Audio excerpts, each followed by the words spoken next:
Hello everyone, আজকে তোমাদের সাথে শেয়ার করতে যাচ্ছি ছোট্ট একটা রেসিপি। দেখতেই পাচ্ছ আমি বানিয়েছি পেট ভরা পটল। এই রেসিপিটির নাম দিয়েছি আমি পেট ভরা পটল। তোমরা যারা রেগুলার পটল খেতে, আলু ভর্তা খেতে খেতে অস্থির হয়ে গেছো বা বোর হয়ে যাচ্ছ, তাদের জন্য এই রেসিপিটি। তো প্রথমে আমি পটলের অরিজিনাল পেটটা খালি করে ফেললাম। দেখতেই পাচ্ছ ভিতরে পটলের যেগুলো ছিল ওগুলো বের করে ফেলেছি। এরপরে পটলটাকে পেছন থেকে একটু কেচে নিয়েছি, তারপরে হচ্ছে এর মধ্যে লবণ আর হলুদ মাখিয়ে রেখেছি।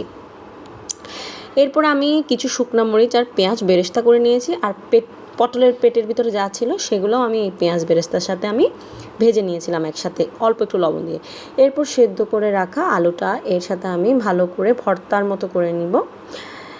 সবার পটলের পেটটা আমি ভরে ফেলেছি, দেখতেই পাচ্ছ একটা খালি রেখেছি যেটা তোমাদেরকে দেখাবো। একেবারে ইজি, ফাঁকা জায়গাটার মধ্যে আলু ভর্তার মতো শেপ করে লম্বা লম্বা আমি এটার ভিতরে পটলের পেটটা ভরে দিচ্ছি আর কি। দেখতে পেলে যে কিভাবে আমি ঢুকালাম। এরপর আলতো হাতে চাপ দিয়ে দিয়ে আমি ভর্তাটাকে পটলের পেটের সাথে সেট করে নিব। এরপরে আমি করব হচ্ছে একটা পাতলা লেয়ার বানাবো ময়দার। এই যে ময়দাতে অল্প একটু হলুদ আর লবণ দিয়ে অল্প একটু পানি দিয়ে আমি একটা পাতলা লেই বানিয়েছি, যাতে করে আলু ভর্তাটা বের না হয়ে ভাজার সময়। এইভাবে ডুবিয়ে ডুবিয়ে আমি তেলটা ভালো করে গরম করে নিয়েছি এবং তারপরে চুলার আঁচটা মিডিয়াম করে দিয়ে এটাকে আমি প্রথমে আলু যে পাশে আছে সেই পাটটাকে আমি ভেজে নেব, কারণ পিছনের পাটটা যদি আমি আগে দিয়ে দিই এটা ভাজতে অনেক কষ্ট হবে, আলুটা বের হয়ে আসবে। দেখতেই পাচ্ছ আলুর কালারটা যখন গোল্ডেন হয়ে আসবে তখন উল্টে দিবে। এখানে তো আসলে সেভাবে কুক করার মতো কিছু নেই, যেহেতু আলুটাও সেদ্ধ করা, আর পটল সেদ্ধ হতে কিন্তু বেশিক্ষণ সময় লাগে না, জাস্ট কালারটা চেঞ্জ হলে আমরা তুলে নেব।